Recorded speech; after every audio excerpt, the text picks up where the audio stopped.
Hey guys, I just want to make this quick Loom video. I'm probably going to upload it to a group or perhaps my author page on Facebook, LinkedIn. I don't know. I haven't made up my mind yet, but I'm using Loom because I love how you can change the speed when you're watching things. And I wanted to show you something really interesting I had happen last week or perhaps 2 weeks ago. I'm working with Jonathan Ammon on his newest book, Balaam's God. It's a book he wrote over the last few years. And from what I understand, the heart behind it has to do with prophetic ministry, with a different angle than a lot of books out there. So, of course, it caught my attention because it's going to be distinct. And as you can see, it's called Balaam's God. And we're probably not going to go with, he's probably not going to go with this subtitle. I think even in the next round of mock-ups, I'll show you in a moment, there's a different tagline. But basically for now, it's prophetic lessons from an infamous life. Everybody knows Balaam, or, they know the story of the donkey, right? The donkey that talked to the guy. But many people don't remember, or maybe they don't fully realize the greater context. And basically this is a story in is it the book of Numbers or Leviticus? I can't remember, but I think Numbers in the Bible, where Israel is leaving Egypt, and they've been on their way now, and they're heading into their promised land, and God is protecting them and all these things. And there's this king named Balak who hires a prophet named Balaam to put a curse on God's people. And basically, he hears from God. God tells him, no, I'm not going to let you do that. And so there's this one infamous, well-known part of the story where his donkey, talks to him. There's an angel in the road that he's ignoring, whatever, and his donkey basically stops and, won't go forward. And he's angry at the donkey, and the donkey, turns around and snaps at him, and he just talks back to the donkey like this is a normal thing. So why we've put that, some kind of image about the donkey on the cover is very interesting. It wasn't my idea. I don't know if this is an idea Jonathan had, but I put him in touch with Jose Alvin, who's the guy that's designed most of my covers, and I go to him for the covers of some of my clients that I work with their books. And my pattern with Jose has been to give him examples of covers I like and I want to emulate. And in some cases, I've given him my manuscript, or I've given him something to go with. And then I just leave him be for a few weeks and let him come up with whatever he wants. And if I hate it, I let him know. One time I didn't like a cover he came up with for me. But otherwise, I always grow to love his ideas. So we told him this is what the book was about. We gave him some examples off of Amazon. I showed him Jonathan, another book of Jonathan's, and the cover design, so there could be some synergy. It could look similar, but also, Jose does professional covers. And he came back to us with these images he took, these pictures where somebody on his team, or I don't know who, wore this kind of paper mask. This is supposed to be a donkey's mask, and then he designed the cover. And now I want, this is the purpose of the video that I want to get to. I'm a big fan of not just assuming I know a good cover when I see it or don't. So for example, I don't just go to a person, ask them to design my covers, and then just assume I've got it. I put them out there to involve my target audience, my target market. So we put these, the first round of mock-ups were these 3 covers, right? With some variation on them, but they all had in common this head, right? Now, this group here that I'm in is a writing group I admin called The Time Is Right. A lot of Christian authors in it.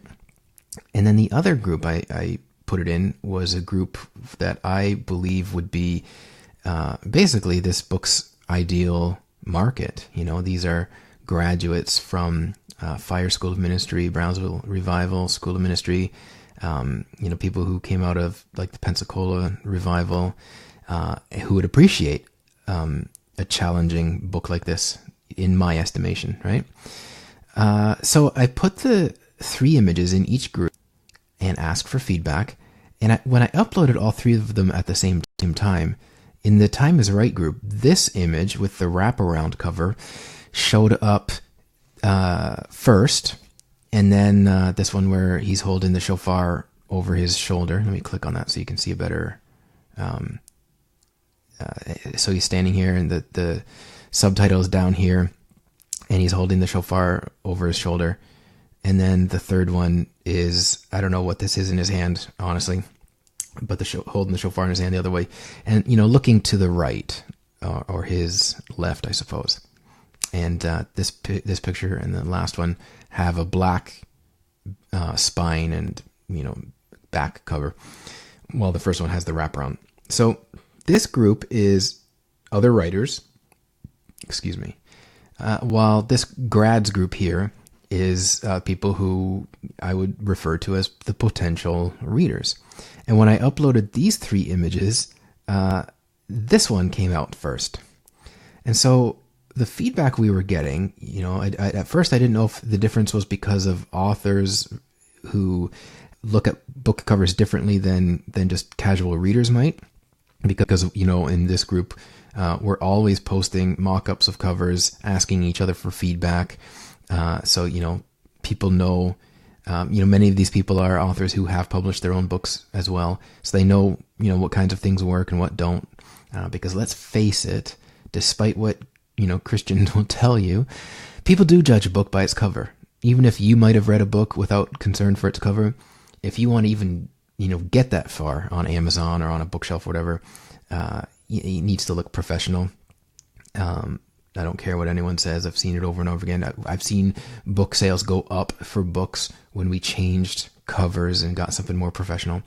So at first I didn't know if it was just, something to do with each group, gravitating towards one cover over another. And then it dawned on me, in the grads group, this cover, this one here, where he's holding the shofar over his shoulder and looking at the camera, that cover was the one people were overwhelmingly picking as their favorite. This one, people were commenting on it. And in the comments below, the whole post includes the 3 pictures. People were saying, I really like the first one first. I agree, the first is the best. My friend Katie and I like the first one. The book sounds interesting, but obviously the covers are creepy to me, And so we had a few outlier comments and feedback. Some people thought the cover was creepy. I guess they didn't think the story of a talking donkey is creepy. But anyway, this person, the third one, right? But as you can see, first, it's pretty much the overwhelming majority in this sample group on Facebook liked, that cover. Whoops. Not a lot of people picking the third one. Whereas in The Time is Right, they liked the wraparound one. Now, for various reasons, I like wraparound covers best because they're easier to deal with when you're uploading them and testing them on print on the websites. So with the other authors, we got a lot of, I agree that the first one jumps out at me best too. I love the concept. I prefer the first cover. I like the first one as well. First one for sure. The first one caught my attention more. I'm Alice here. She's a designer, so I'm a fan of wraparound designs as it prevents issues with the variances in print-on-demand printing. Sorry. I like the top one, so he's referring to this one. So at first, I thought maybe the writers are giving different opinions and feedback based on the, who the target, audience is that I'm asking. But then I was reminded about a week ago that often in marketing and in just psychologically in general, if we're presented options of something, the first option is always the one we anchor ourselves to. So even if it's like we don't like the first one, we still make it a point of reference in our mind. So I don't know if because the first one being enlarged when there's, a certain number of images you upload at once, if that basically has caused people to just like the first one and then, not really register the ones that follow. And if that's true, then that would explain why here in the Time is Right with writers, the image that shows up first is the one they all like the best. And then over here in the grads group, the one that showed up first here is the one that everyone's picking. So then about a week later, we did a second round. And this time, based on little bits of feedback and just ideas Jose had, he made some changes. Specifically, he was trying to make it less creepy, use brighter colors, from what I understand. And in both cases, the same image shows up first, right? So this one where he's holding the shofar over his shoulder, one of the pieces of feedback we got was that the ears were too short. It looked like a horse's head more than a donkey's head. So he made another mask, put the ears, he made the ears longer. And he came up with a few different designs. You know, one of the author's suggestions that he wanted to see was one cover with, you know, the guy taking it off, or, you know, it being obvious that he's wearing a mask. And so I think this is that. But in particular, he wanted one of just the mask, which is this one. And it's using the same wraparound concept. So the order of the pictures showed up the same on both the grads site and the Time is Right group. Sorry, not site, Facebook group. And, you know, got way fewer responses. Perhaps people just didn't chime in when they saw the second one. But again, there was fewer pieces of feedback, but people were liking the first one in the writers group. In the grads group, a lot more resistance, a lot more, people weren't fond of these ones necessarily. You know, this piece of feedback was, I like the second and third because to me it seems like the person is hidden behind all of it. My husband thinks that none of them is proper for the book, that it may be offensive or misleading on what prophecy is, that the book is to be good, it should be attractive to most denominations. I don't like any of these new ones, Kelsey says. I don't like it that you can see parts of the guy's face.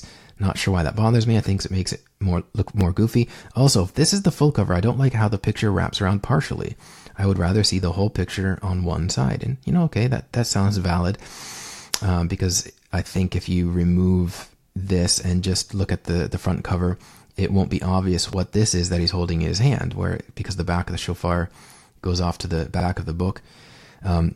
But like I said, as a content creator myself and as an author, I prefer working with wraparound covers because they make life so much easier. You know, I agree. I like the first one from the original post, you know. She says she likes the last one, this one with just the mask, right? So again, not as sharp of a, you know, not as overwhelming of a consensus, especially since there's fewer people commenting in either post, but it seems to revolve around the first one again. So I thought that was interesting. I think it confirms some of the, you know, marketing and psychology out there, that the first option people are presented with oftentimes is the one they'll go with. There's that proverb that says, you know, the first person's story sounds like it's true until, you know, the next person comes along and shares theirs. And so keep that in mind if you're doing things like, you know, market research or split testing, and putting maybe your mock-up covers out there for people to give you feedback on or vote on or let you know which one they like the best. You know, mix it up, and you might see some variety of opinion and get valuable feedback. But I just thought it was interesting that in each group, especially with the first round of covers, whichever one shows up first and got the most kind of like showcase here, that was the one people were going for. Well, anyway, this has gotten longer than I wanted it to be, and I don't think I have any more points I wanted to make sure to bring up for you, but have a great rest of your day. It's a holiday here in Peru, so the neighbors upstairs, I think, are having some kind of party or something. And remember, if you want to know how your market would react to your content, your book, your cover, or, you know, anything else you're putting out there, ask them. You know, if you want to find out what the market wants or thinks, ask the market, talk to the market, and have a great rest of the day.